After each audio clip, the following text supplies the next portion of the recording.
this class, I'll show you how to set up and start using the Oculus Quest 2, and I'll run through some of the main features of the headset and how to use them. When you first receive your Quest 2, it comes in a box complete with hand controllers and a USB-C charging lead. There's nothing else that you need to buy on top of the standard kit to get started really. The box does quite a good job protecting the headset, so you might want to hang on to this to store your headset when you're not using it. Oculus do sell a special protective zipped case for about £50 online, but you can find cheaper equivalents on Amazon for about half the price. The first thing to do is fully charge the headset. This will take anything up to an hour. Charge time in general is quite good. It usually takes less than a couple of hours to fully charge the headset from zero, and it will generally last for about 2 to 3 hours of use. The hand controllers take one standard AA battery each, and they last quite a long time. With the hand controllers, you'll find that they ergonomically fit your left and right hand. You can move your hand controllers around like a mouse on a computer and use the trigger button or the side button to click and select. The X, Y, A and B buttons are used for different things depending on the program you're using, a bit like in a video game. And there's also a joystick, which is often used for teleporting around a space. You can also press the joystick button in to click, like lots of other gamepads. To turn on the headset, press and hold the button on the right hand side. You'll also find a volume up and volume down button at the bottom here. On the left hand side, there's also space to insert a headphone jack, but there are speakers integrated into the headset as standard on either sides. You may find that you need to adjust these straps to get a good fit when you put on the headset. There's a Velcro strap here for the part that goes over your head, as well as 2 straps here that you can drag out or drag in to adjust the size to the side of your head. You want to fit the headset around your head firmly so that it won't drop down during use.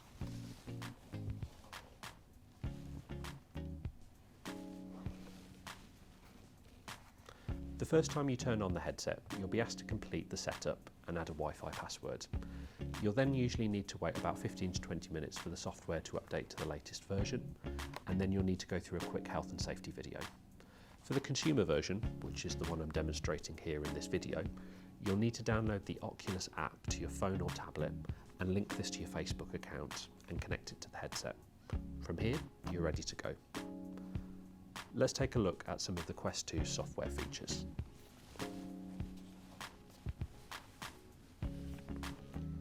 So, once you've got your Oculus headset on, you should be able to see this menu screen. As you can see, it's fully immersive. I can turn my head around in 360 degrees and see everything around me. The first thing that you'll notice is that you can actually see the hand controllers in front of you, and to a certain extent you can almost see where your fingers are pointing and over which buttons.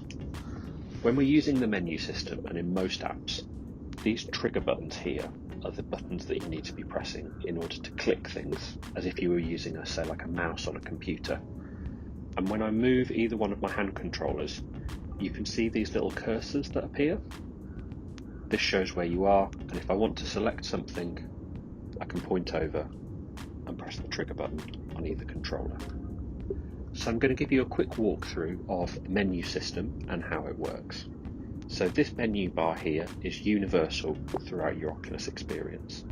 As you can see, I can use my cursor, my trigger button, to move this menu button around.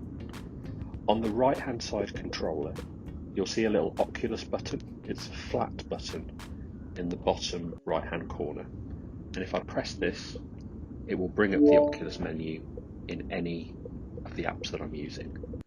If I press it again, it will disappear, and I'll just press this back again just so that it comes back up. I can also just click off and it will keep the menu bar here for me as well.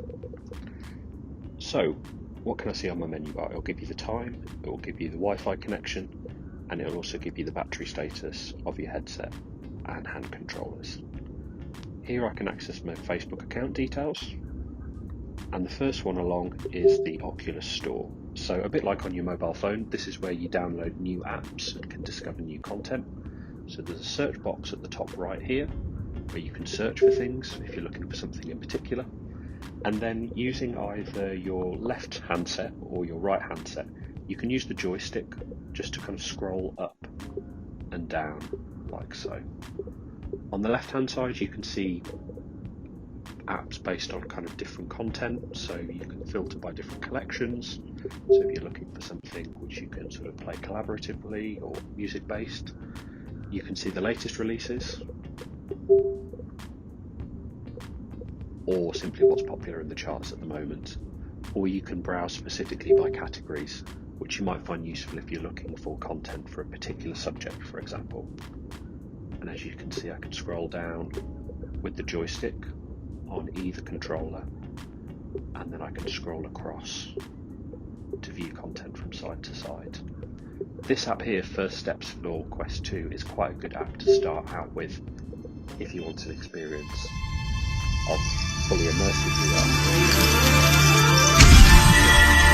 Open new app, it will give me a video screen so I can see a little bit more about what it's about, and then I can scroll down to find some more information about it. This one's particularly fun as you can use it to kind of sort of pick up objects, throw things around, and it really feels quite immersive. If you've already downloaded the app, you can just press the trigger button to start it, or you can press the trigger button over an app that you haven't downloaded and it will download onto your device. So I can go back to the store main page just by selecting here, and again this will give you hours and hours of searching and browsing and finding lots of new and exciting things. And as you can see, there's a lot of new apps that are being added all the time.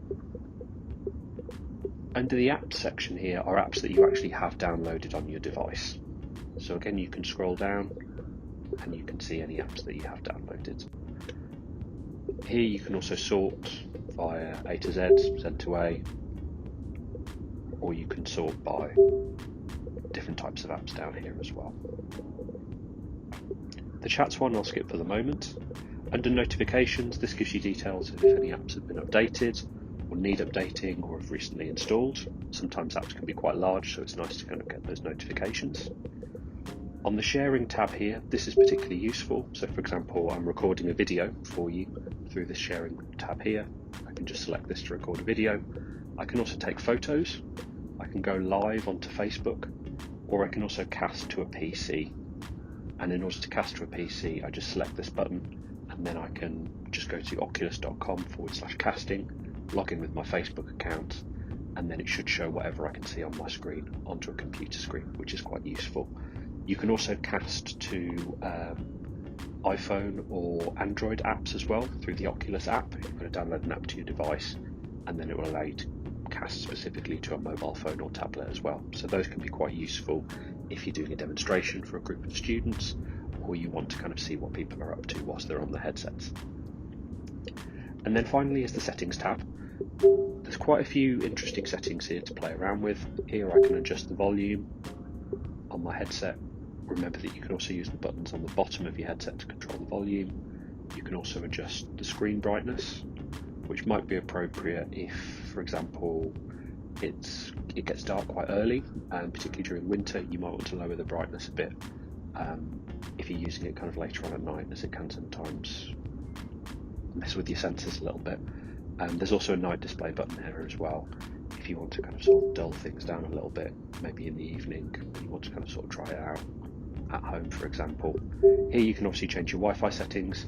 This one here is quite important. This is something that you'll be given when you first start using your headset, and if you start using it in a new location, and it's really important for not only your health and safety, but the health and safety of your students as well. This is called Guardian. Now the idea of the Guardian is, whilst I've got a VR headset on, I can't see what my surroundings are. So that's fine if you're in a room at home and you know who's there and you know what the space is, but if you're potentially inside a classroom or somewhere else, you can't sort of take into account who might be near you, who might be around you, what hazards there might be.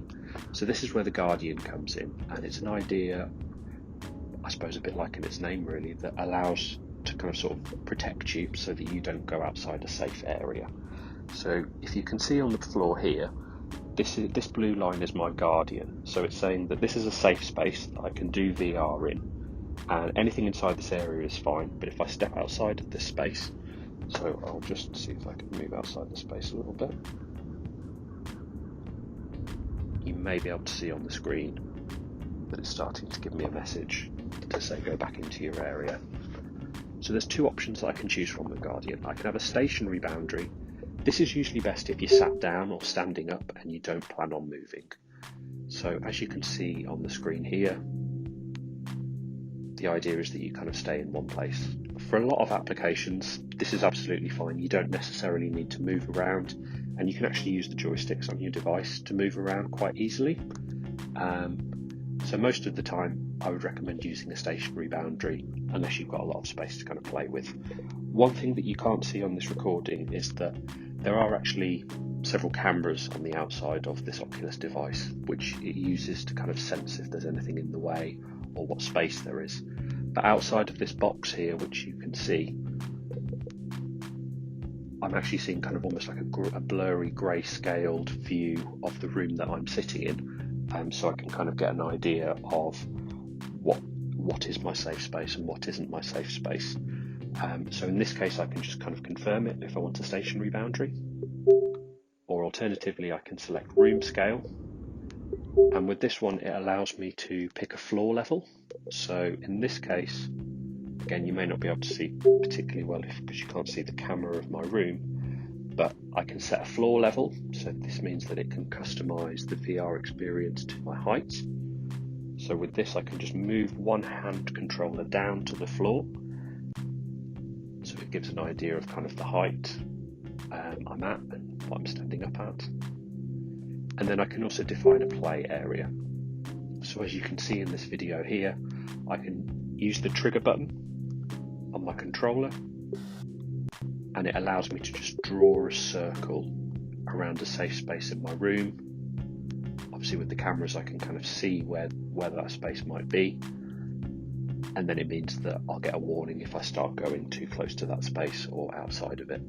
So this is a really important one to kind of use and also teach your students about, so you don't have any hazards or accidents. And if you're planning on using multiple VR headsets in the same space, either have them as stationary boundaries or make sure that there's lots of space in between each person and they don't go outside the Guardian boundary. Under settings, you'll also find lots of other useful options. So here's one that's particularly interesting, and this one's to do with hand tracking. So you don't necessarily have to use your hand controllers, you can actually use your hands as well. And because the Oculus has options to track, because it has cameras that can sort of track your surroundings, you can also use these cameras to track your hands as well. So for example, if I enable hand tracking and then I put my controllers onto a table, it will start to track my hands. As I move my hands in, move my hands out, it's pretty accurate. And if you look, I've actually still got two cursors by moving my hands around, and if I pinch my thumb and my first finger together, it acts like a click. Remember that you've got to have your fingers sort of facing your headset so the cameras can see what you're doing. Sometimes it works quite well, sometimes it doesn't. In this case it's not so effective, although it's registering my left hand much better this way. And as you can see, I can pinch to select, or I can actually pinch to drag up and drag down as well. So quite a few apps are starting to use hand tracking now, and it's something that we'll see a lot more with the Quest moving forwards. So as you can see, I can move up and move down, and that's quite a nice feature to have. For some apps it works quite well, for others it doesn't work as well necessarily, but something that again we'll see quite a lot of moving forwards. Moving down, there are also some other interesting options here. So you can choose to mute your microphone. You can set an unlock pattern if you've got a personal device and you want to kind of sort of make sure that nobody else can access it, but like on your phone.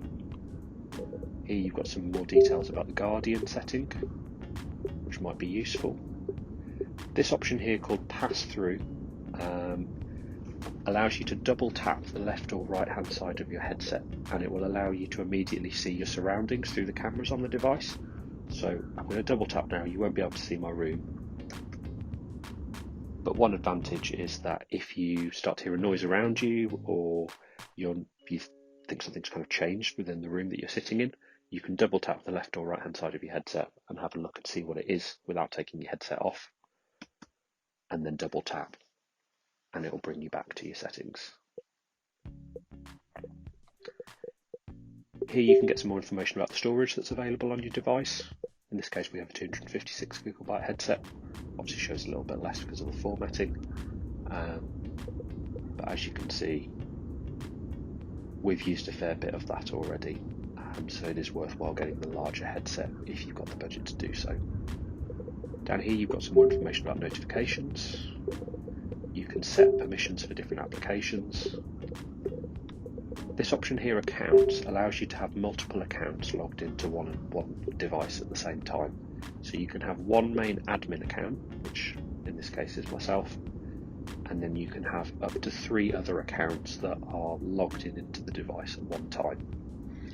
Whoever is the admin, if they've bought any apps on the Oculus App Store and they're registered as the admin on that device, it allows them to share those bought apps with up to those other 3 people that are logged in there at one time.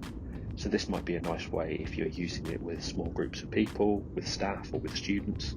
You can log in as an admin, you can set an unlock pattern to secure your account, and then other people can sort of log on or log off, but they can also access any other apps that you've bought as well. And here you can see there's an option for app sharing with other users on the same device. Here you can modify your virtual environment, so you can change the home screen that you can see around you, although I have to say I quite like this one. And the Oculus apps and user interface are developing all the time, so there's always some new interesting experimental features that they're releasing. In this case there's an option here to bring your sofa into VR, so it aligns with the sofa, say in your living room, and it brings in a virtual sofa in the same space. You can also pair up some interesting Bluetooth devices, so you can pair up things like mouses or keyboards or gamepads, and here's obviously the option for multiple accounts and library sharing as well. So that's a quick run through of the menu system, the hand controllers and the user settings. I'm now going to show you a few interesting apps that you might find useful for teaching or for use with students within your institution, classroom or college.